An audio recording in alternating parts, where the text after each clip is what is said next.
A lot has changed in the last 10 years. Back then, it was all about raw, fast skiing.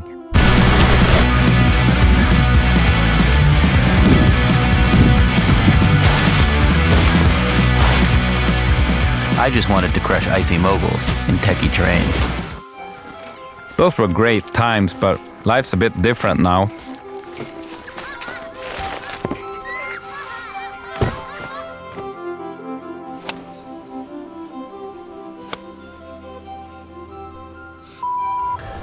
It's nice to experience the mountain in a totally different way.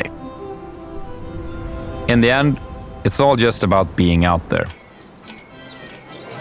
My buddy Drew's coming tomorrow. Oh, Yeah, it's sick. He rips. okay. Yeah, we'll show him around. It's getting late. Better get home and get some rest. Yeah, me too.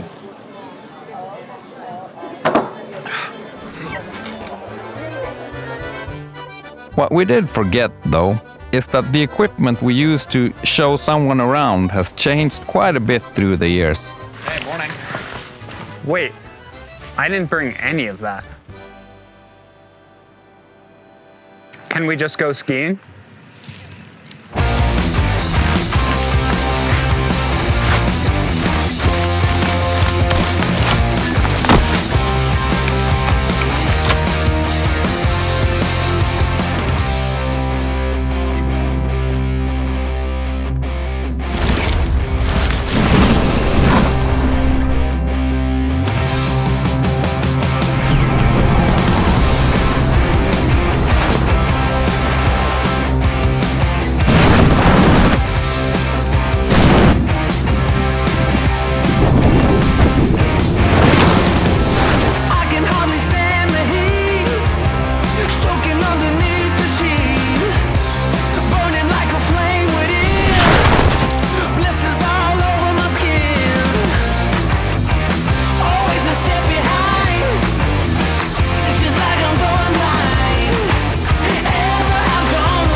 Turns out, leaving the ropes and pin bindings behind and skiing fast as hell is just as fun as it's ever been.